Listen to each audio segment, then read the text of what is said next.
అందరికీ praise తెలాడండి. 1 year Bible completion అనే పవిత్ర ప్రయాణంలో నాతో కలిసి వస్తున్న అందరికీ సుస్వాగతం. ఈరోజు మన ప్రయాణంలో 94వ రోజైన ఏప్రిల్ 4వ తేదీ వాక్యాంశాలు మొదటి రాజులు 15 నుంచి 17 అధ్యాయాలను ప్రార్థనాపూర్వకంగా మొదలు పెడదాం. మా ప్రియ పరలోకపు తండ్రి, మీ జీవ వాక్యంతో మమ్మల్ని మరొకసారి మీ పాదాల దగ్గరకు తీసుకొచ్చినందుకు హృదయమార వందనాలు. వినగలిగే చెవి, గ్రహించగలిగే హృదయాలను మాకు అనుగ్రహించండి. మీ వాక్యానుసారంగా జీవించే జీవితాలను మాకు అనుగ్రహించమని ప్రభువు పేరట ప్రార్థిస్తున్నాను తండ్రి. నిజంగా ఈ వాక్యాంశాలు మీ హృదయాలను కూడా స్పర్శించినట్లయితే కమెంట్ బాక్స్లో ఆమెను చెప్పడం మర్చిపోకండి. మొదటి రాజుల గ్రంథము 15వ అధ్యాయము. నెబాతు కుమారుడును రాజునైన రెహబాము ఏలుబడిలో 18వ సంవత్సరమున అబియాము యూదావారిని ఏలనారంభించెను. అతడు 3 సంవత్సరములు యెరూషలేమునందు రాజుగా ఉండెను. అతని తల్లి పేరు మయక, ఆమె అబిషలోము కుమార్తె. అతడు తన తండ్రికి పూర్వము అనుసరించిన పాప మార్గములన్నింటిలో నడిచెను. తన పితరుడైన దావీదు హృదయము తన దేవుడైన యెహోవా ఎడల యథార్థంగా ఉన్నట్లు అతని హృదయం యథార్థంగా ఉండలేదు.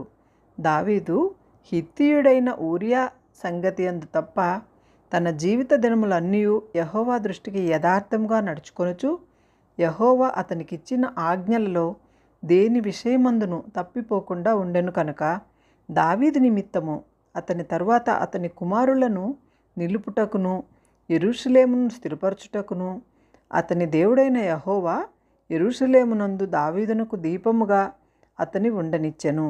రెహబాము బ్రతికిన దినములన్నీ అతనికిని యరొబామునకును యుద్ధము జరుగుచుండెను. అబీయాయు చేసిన ఇతర కార్యములన్నీ అతడు చేసిన వాటినన్నిటి గూర్చియు యూదా రాజుల వృత్తాంతముల గ్రంథమందు వ్రాయబడి ఉండెను. అబియామునకును యరొబామునకును యుద్ధము కలిగి ఉండెను. అబియాము తన పితరులతో కూడా నిద్రించగా వారు దావీదుపురమందు అతనిని సమాధి చేసిరి. అతని కుమారుడైన ఆశ అతనికి మారుగా రాజాయెను. ఇజ్రాయేలు వారికి రాజైన రెహబాము ఏలుబడియందు 20 సంవత్సరములు ఆశ యూదావారిని ఏలనారంభించెను. అతడు 41 సంవత్సరములు యెరూషలేమునందుండి ఏలుచుండెను. అతని అవ్వ పేరు మయాక, ఈమె అబిషలోము కుమార్తె. ఆశ తన పితరుడైన దావీదు వలె యెహోవా దృష్టికి యథార్థముగా నడుచుకొని పురుషగాములను దేశములో నుండి వెళ్ళగొట్టి తన పితరులు చేయించిన విగ్రహములన్నింటినీ పడగొట్టెను. మరియు తన అవ్వ అయిన మయాక అసహ్యమైన ఒకదాని చేయించి దేవతా స్తంభము ఒకటి నిలుపగా ఆశ ఆ విగ్రహమును చిన్నాభిన్నములుగా కొట్టించి కీద్రోను ఓరను దాన్ని కాల్చివేసి ఆమె పట్టపు దేవి కాకుండా ఆమెను తొలగించెను. ఆశ తన దినములన్నీ హృదయపూర్వకముగా యెహోవాను అనుసరించెను, కానీ ఉన్నత స్థలములను తీసివేయకపోయెను. మరియు అతడు తన తండ్రి ప్రతిష్ఠించిన వస్తువులను, తాను ప్రతిష్ఠించిన వస్తువులను, వెండియు బంగారమును ఉపకరణములను యెహోవా మందిరంలోనికి తెప్పించెను. వారు బ్రతికిన దినములన్నింటను ఆశాకును ఇజ్రాయేలు రాజైన బెయేషాకును యుద్ధము జరుగుచుండెను. ఇజ్రాయేలు రాజైన బెయేషా యూదావారికి విరోధి అయి ఉండి యూదా రాజైన ఆశా వద్ద నుండి ఎవరునూ రాకుండాను అతని వద్దకు ఎవరునూ పోకుండాను రామా పట్టణమును కట్టించెను. కాబట్టి ఆశ యెహోవా మందిరపు ఖజానాలోను రాజనగరు యొక్క ఖజానాలోను శేషించిన వెండి అంతయు బంగారం అంతయు తీసి తన సేవకుల చేతికి అప్పగించి హజ్జోనుకును పుట్టిన టబ్రిమ్మోను కుమారుడును దమస్కులో నివాసము చేయొచ్చు ఆరామునకు రాజయ్యున్న బెన్షెదదుకు పంపి మనవి చేసినదేమనగా, నీ తండ్రికిని సంధి కలిగి ఉన్నట్లు నీకును నాకును సంధి కలిగి ఉండవలెను. కనుక వెండి బంగారములను నీకు కానుకగా పంపించుచున్నాను. నీవు వచ్చి ఇజ్రాయేలు రాజైన బెయేషా నా వద్ద నుండి తిరిగిపోవునట్లు నీకును అతనికిని కలిగిన నిబంధనను తప్పింపవలెను. కాబట్టి బెన్షెదదు రాజైన ఆశా చెప్పిన మాటను సమ్మతించి తన సైన్యముల అధిపతులను ఇజ్రాయేలు పట్టణముల మీదకి పంపి ఈయనను దాసును అబేల్మెత్కాయను కిన్నెరెతను నఫ్తాలి దేశమును పట్టుకొని కొల్లగొట్టెను. అది బయెషాకు వర్తమానం రాగా రామా పట్టణము కట్టుట మాని తిర్సాకు పోయి నివాసం చేసెను. అప్పుడు రాజైన ఆశ ఎవరునూ నిలిచిపోకుండా యూదాదేశపు వారందరూ రావాలనని ప్రకటన చేయగా జనులు సమకూడి బయెషా కట్టుంచుచుండిన రామా పట్టణపు రాళ్లను కర్రలను ఎత్తుకొని వచ్చిరి. రాజైన ఆశ వాటి చేత బెన్యామీను సంబంధమైన గెబెను మిస్సాను కట్టించెను. ఆశ చేసిన ఇతర కార్యములను గూర్చియు అతని బలమంతటిని గూర్చియు అతడు చేసిన సమస్తమును గూర్చియు అతడు కట్టించిన పట్టణములను గూర్చియు యూదారాజుల వృత్తాంతముల గ్రంథమందు వ్రాయబడి ఉన్నది. అతడు వృద్ధుడైన తరువాత అతని పాదముల యందు రోగము పుట్టెను. అంతటా ఆశ తన పితరులతో కూడా నిద్రించి తన పితరుడైన దావీదుపురమందు తన పితరుల సమాధిలో పాతిపెట్టబడెను. అతనికి మారుగా యెహోషాపాతు అను అతని కుమారుడు రాజాయెను. యెరోబాము కుమారుడైన నాదాబు యూదా రాజైన ఆశా ఏలుబడిలో 2వ సంవత్సరమందు ఇజ్రాయేలు వారిని ఏలనారంభించి ఇజ్రాయేలు వారిని 2 సంవత్సరములు ఏలెను. అతడు యెహోవా దృష్టికి కీడు చేసి తన తండ్రి నడిచిన మార్గమందు నడిచి అతడు దేనిచేత ఇజ్రాయేలు వారు పాపము చేయుటకు కారకుడాయనో ఆ పాపమును అనుసరించి ప్రవర్తించెను. ఇస్సాకారు ఇంటి సంబంధుడును అహియా కుమారుడైన బయేషా అతని మీద కుట్ర చేసెను. నాదాబును ఇజ్రాయేలు వారందరూ ఫిలిష్తీయుల సంబంధమైన గిబ్బెతోనుకును ముట్టడి వేయుచుండగా గిబ్బెతోనులో బయేషా అతన్ని చంపెను. రాజైన ఆశా ఏలుబడిలో 3వ సంవత్సరమందు బయేషా అతన్ని చంపి అతనికి మారుగా రాజాయెను. తాను రాజు కాగానే అతడు యెరోబాము సంతతి వారినందరినీ హతము చేసెను. ఎవరినైనను యెరోబామునకు సజీవునిగా ఉండనీయక అందరినీ నశింపజేసెను. తన సేవకుడైన షిలోనీయుడైన అహియా ద్వారా యెహోవా సెలవిచ్చిన ప్రకారముగా ఇది జరిగెను. తాను చేసిన పాపముల చేత ఇజ్రాయేలు వారు పాపము చేయుటకు కారకుడైన యెరోబాము ఇజ్రాయేలీల దేవుడైన యెహోవాకు కోపం పుట్టింపగా ఇలాగున జరిగెను. నాదాబు చేసిన ఇతర కార్యములను గూర్చియు అతడు చేసిన అంతటిని గూర్చియు ఇజ్రాయేలు రాజుల వృత్తాంతముల గ్రంథమందు వ్రాయబడి ఉన్నది. వారి దినములన్నింటను ఆశాకును ఇజ్రాయేలు రాజైన బయేషాకును యుద్ధము జరుగుచుండెను. యూదా రాజైన ఆశా ఏలుబడిలో 3వ సంవత్సరమందు అహియా కుమారుడైన బయేషా తిర్సాయందు ఇజ్రాయేలు వారినందరినీ ఏలనారంభించి 24 సంవత్సరములు ఏలెను. అతడు యెహోవా దృష్టికి కీడు చేసి యెరోబాము దేనిచేత ఇజ్రాయేలు వారు పాపము చేయుటకు కారకుడాయనో దానినంతటినీ అనుసరించి ప్రవర్తించెను. 1 రాజుల గ్రంథము 16వ అధ్యాయము. యెహోవా వాక్కు హనానీ కుమారుడైన యేహూకు ప్రత్యక్షమై బెయేషాను గూర్చి ఇలాగు సెలవిచ్చెను. నేను నిన్ను మంటిలో నుండి తీసి హెచ్చింపజేసి ఇజ్రాయేలు వారును నా జనుల మీద నిన్ను అధికారిగా చేసి తిని. అయినను యెరోబాము ప్రవర్తించిన ప్రకారముగా నీవు ప్రవర్తించుచు ఇజ్రాయేలు వారగు నా జనుల పాపములు చేయుటకు కారకుడవై వారి పాపముల చేత నాకు కోపము పుట్టించి ఉన్నావు. కాబట్టి బయేషా సంతతి వారిని అతని కుటుంబీకులను నేను సమూల ధ్వంసము చేసి నాబాతు కుమారుడైన యెరోబాము సంతతి వారికి నేను చేసినట్లు నీ సంతతి వారికి చేయబోచున్నాను.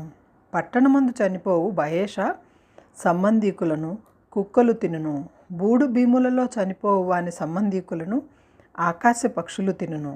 బయేషా చేసిన ఇతర కార్యములను గూర్చియు అతడు చేసిన వాటన్నింటిని గూర్చియు అతని బలమును గూర్చియు ఇజ్రాయేలు రాజుల వృత్తాంతముల గ్రంథమందు వ్రాయబడి ఉన్నది. బయేషా తన పితరులతో కూడా నిద్రించి తిర్సాలో సమాధి చేయబడెను. అతనికి మారుగా అతని కుమారుడైన ఏలా రాజాయెను. మరియు బయేషా యెరోబాము సంతతి వారి వలె ఉండి తన కార్యముల చేత యెహోవా దృష్టికి కీడు చేసి ఆయనకు కోపము పుట్టించిన దానినంతటిని బట్టియు అతడు తన రాజును చంపుటను బట్టియు అతనికిని అతని సంతతి వారికిని విరోధముగా యెహోవా వాక్కు హనానీ కుమారుడును ప్రవక్తయునగు ఏహూకు ప్రత్యక్షమాయెను. యూదారాజైన ఆసా ఏలుబడిలో 26వ సంవత్సరమున బయెషా కుమారుడైన ఏలా తిర్సాయందు ఇజ్రాయేలు వారినందరినీ ఏలనారంభించి 2 సంవత్సరములు ఏలెను. తిర్సాలో తనకు గృహ నిర్వాహకుడగు అర్సా ఇంట అతడు త్రాగి మత్తుడై ఉండగా యుద్ధ రథముల అర్ధభాగం మీద అధికారి అయిన జిమ్రీ అతని మీద కుట్ర చేసి లోపలికి చొచ్చి అతన్ని కొట్టి చంపి అతనికి మారుగా రాజాయెను. ఇది యూదారాజైన ఆసా ఏలుబడిలో 27వ సంవత్సరమున సంభవించెను.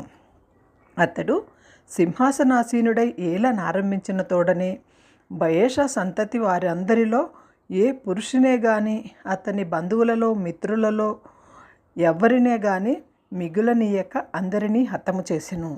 బయెషాయును అతని కుమారుడు ఏలాయును తామే పాపము చేసి ఇజ్రాయేలు వారు పాపము చేయుటకై కారకులై తాము పెట్టుకున్న దేవతల చేత ఇజ్రాయేలీయుల దేవుడైన యెహోవాకు కోపం పుట్టించిరి కనుక వారు చేసిన పాపములను బట్టి ప్రవక్త అయిన యెహూ ద్వారా బయెషాను గూర్చి యెహోవా సెలవిచ్చిన మాట నెరవేరుటకై జిమ్రీ బయెషా సంతతి వారినందరినీ నాశనము చేసెను. ఏలా చేసిన ఇతర కార్యములను గూర్చియు అతడు చేసిన క్రియలన్నిటిని గూర్చియు ఇజ్రాయేలు రాజుల వృత్తాంతముల గ్రంథమందు వ్రాయబడి ఉన్నది. యూదారాజైన ఆసా ఏలుబడిలో 27వ సంవత్సరమున జిమ్రీ తిర్సాలో 7 దినములు ఏలెను. జనులు ఫిలిప్తీయుల సంబంధమైన గిబ్బేతా మీదకి వచ్చి అక్కడ దిగి ఉండగా జిమ్రీ కుట్ర చేసి రాజును చంపించెను అను వార్త అక్కడ దిగి ఉన్న జనులకు వినబడెను. కనుక ఇజ్రాయేలు వారందరూ ఆ దినమున సైన్యాధిపతి అయిన జిమ్రీని దండుపేటలో ఇజ్రాయేలు వారి మీద రాజుగా పట్టాభిషేకము చేసిరి. వెంటనే ఒమ్రీ గిబ్బీతోను విడిచి అతడును ఇజ్రాయేలు వారందరూ తిర్సాకు వచ్చి దాన్ని ముట్టడి చేసిరి. పట్టణము పట్టుబడినని జిమ్రీ తెలుసుకొని తాను రాజనగరనందు జొచ్చి తనతో కూడా రాజనగరును తగలబెట్టుకొని చనిపోయాను.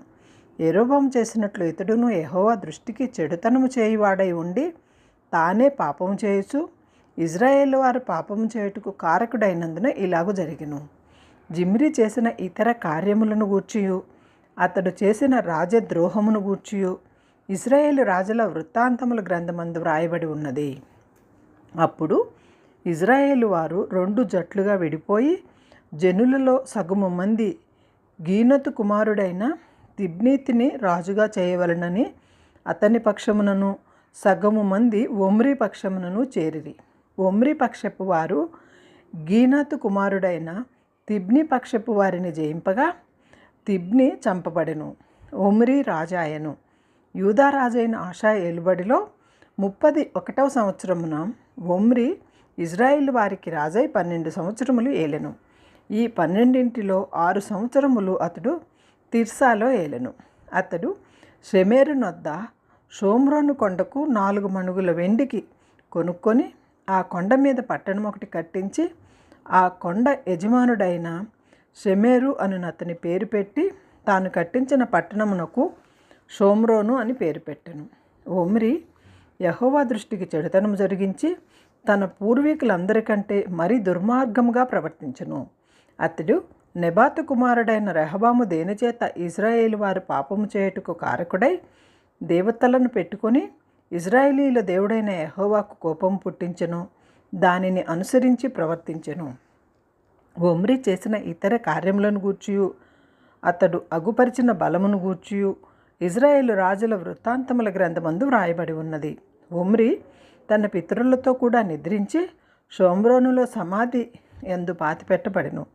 అతని కుమారుడైన ఆహాబు అతనికి మారుగా రాజాయెను.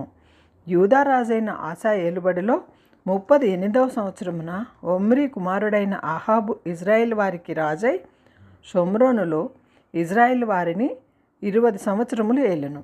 ఒమ్రీ కుమారుడైన ఆహాబు తన పూర్వీకులందరినీ మించునంత యెహోవా దృష్టికి చెడుతనం చేసెను.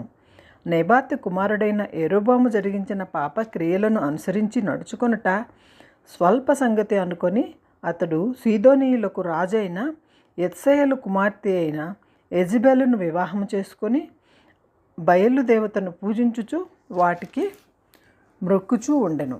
షోమ్రోనులో తాను బయలునకు కట్టించిన మందిరమందు బయలునకు ఒక బలిపీఠము కట్టించెను. మరియు ఆహాబు దేవతా స్తంభం ఒకటి నిలిపెను. ఈ ప్రకారముగా ఆహాబు తన పూర్వీకులైన ఇజ్రాయేలు రాజులందరికంటే ఎక్కువ పాపం చేసి ఇజ్రాయేలీల దేవుడైన యెహోవాకు కోపం పుట్టించెను. అతని దినములలో బెతేలీయుడైన హీమేలు యెరికో పట్టణమును కట్టించెను. అతడు దాని పునాది వేయగా అబిరాము అను అతని జ్యేష్ఠపుత్రుడు చనిపోయెను. దాని గౌనుల నెత్తగా సెగూబు అను అతని కనిష్ట పుత్రుడు చనిపోయెను. ఇది నూను కుమారుడైన యెహోషువ ద్వారా యెహోవా సెలవిచ్చిన మాట చొప్పున సంభవించెను. మొదటి రాజుల గ్రంథము 17వ అధ్యాయము. అంతటా గిలాది కాపురస్తుల సంబంధియును తిష్బీయుడునైన ఏలియా ఆహాబునొద్దకు వచ్చి, ఎవని సన్నిధిని నేను నిలువబడి ఉన్నానో ఇజ్రాయేలు దేవుడైన ఆ యెహోవా జీవము తోడు, నా మాట ప్రకారముగాక ఈ సంవత్సరములలో మంచైనను వర్షమైనను పడదని ప్రకటించెను. పిమ్మట యెహోవా వాక్కు అతనికి ప్రత్యక్షమై, నీవు ఇచ్చట నుండి తూర్పు వైపునకు పోయి యోర్దానునకు ఎదురుగా ఉన్న కెరేతు వాగు దగ్గర దాగి ఉండుము. ఆ వాగు నీరు నీవు త్రాగుదువు. అచ్చటికి నీవు ఆహారము తెచ్చినట్లు నేను కాకోలములను ఆజ్ఞాపించితిని అతనికి అని తెలియజేయగా, అతడు పోయి యెహోవా సెలవు చొప్పున యోర్దానునకు ఎదురుగానున్న కెరీతు వాగు దగ్గర నివాసము చేసెను. అక్కడ కాకోలములు ఉదయమందు రొట్టెను మాంసమును అస్తమయమందు రొట్టెను మాంసమును అతని వద్దకు తీసుకుని వచ్చుచుండెను. అతడు వాగునీరు త్రాగుచూ వచ్చెను. కొంతకాలం అయిన తరువాత దేశములో వర్షము లేక ఆ నీరు ఎండిపోయెను. అంతటా యెహోవా వాక్కు అతనికి ప్రత్యక్షమై ఇలాగు సెలవిచ్చెను, నీవు సీదోను పట్టణ సంబంధమైన సారెపతు అని ఊరికి పోయి అచ్చట ఉండుము. నిన్ను పోషించుటకు అచ్చటనున్న ఒక విధవరాలికి నేను సెలవిచ్చితిని. అందుకతడు లేచి సారెపతుకు పోయి పట్టణపు గవిని వద్దకు రాగా, ఒక విధవరాలు అచ్చట కట్టెలు ఏర్చుండుట చూచి ఆమెను పిలిచి, త్రాగుటకై పాత్రలో కొంచెము నీళ్లు నాకు తీసుకొని రమ్మని వేడుకొనెను. ఆమె నీళ్లు తేబోచుండగా అతడు ఆమెను మరలా పిలిచి, నాకొక రొట్టె ముక్కను నీ చేతితో తీసుకొని రమ్మని చెప్పెను. అందుకామె, నీ దేవుడైన యెహోవా జీవముతోడు, తొట్టిలో పట్టెడు పిండియు బుడ్డిలో కొంచెము నూనెయు నా వద్ద నున్నవే గాని అప్పం ఒకటైనను లేదు. మేము చావకముందు నేను ఇంటికి పోయి వాటిని నాకును నా బిడ్డకును సిద్ధము చేసుకొనవలెనని కొన్ని పుల్లలు ఏరుటకై వచ్చితినెను. అప్పుడు ఏలియా ఆమెతో ఇట్లనెను, భయపడవద్దు, పోయి నీవు చెప్పినట్లు చేయుము. అయితే అందులో నాకొక చిన్న అప్పము మొదట చేసి నా వద్దకు తీసుకొని రమ్ము. తరువాత నీకును నీ బిడ్డకును అప్పములు చేసుకొనుము. భూమి మీద యెహోవా వర్షము కురిపించే వరకు ఆ తొట్టెలో ఉన్న పిండి తక్కువ కాదు, బుడ్డిలో నూనె అయిపోదని ఇజ్రాయేలీల దేవుడైన యెహోవా సెలవిచ్చి ఉన్నాడు అనెను. అంతటా ఆమె వెళ్ళి ఏలియా చెప్పిన మాట చొప్పున చేయగా, అతడును ఆమెయు ఆమె ఇంటివారును అనేక దినములు భోజనం చేయుచూ వచ్చిరి. యెహోవా ఏలియా ద్వారా సెలవిచ్చిన ప్రకారము తొట్టిలో ఉన్న పిండి తక్కువ కాలేదు, బుడ్డిలో ఉన్న నూనె అయిపోలేదు. అటు తర్వాత ఆ ఇంటి యజమానురాలైన ఆమె కుమారుడు రోగి అయి ప్రాణము నిలువజాలనంత వ్యాధి గలవాడాయను. ఆమె ఏలియాతో, దైవజనుడా, నా వద్దకు నీవు రానిమిత్తమేమి? నా పాపమును నాకు జ్ఞాపకం చేసి నా కుమారుని చంపుటకై నా వద్దకు వచ్చితివా అని మనవి చేయగా, అతడు, నీ బిడ్డను నా చేతికిమ్మని చెప్పి ఆమె కౌగిటిలో నుండి వానిని తీసుకొని తానున్న పై అంతస్తు గదిలోనికి పోయి తన మంచము మీద వాని పరుండబెట్టి, యెహోవా నా దేవా, నన్ను చేర్చుకొనిన ఈ విధవరాలి కుమారుని చంపునంతగా ఆమె మీదకి కీడు రాజేసిత్వా అని యెహోవాకి మొరపెట్టి ఆ చిన్నవాని మీద ముమ్మారు తాను పారజాచుకొని, యెహోవా నా దేవా, నా మొర ఆలకించి ఈ చిన్నవానికి ప్రాణము మరలా రానిమ్మని యెహోవాకు ప్రార్థింపగా, యెహోవా ఏలియా చేసిన ప్రార్థన ఆలకించి ఆ చిన్నవానికి ప్రాణము మరలా రానిచ్చినప్పుడు వాడు బ్రతికెను. ఏలియా ఆ చిన్నవాని తీసుకుని గదిలో నుండి దిగి ఇంట ప్రవేశించి వాని తల్లికి అప్పగించి, ఇదిగో నీ కుమారుడు, వాడు బ్రతుకుచున్నాడని చెప్పగా, ఆ స్త్రీ ఏలియాతో, నీవు దైవజనుడివై ఉన్నావనియు నీవు పలుకుచున్న యెహోవా మాట నిజమనియు ఇందుచేత నేనెరుగుదుననెను.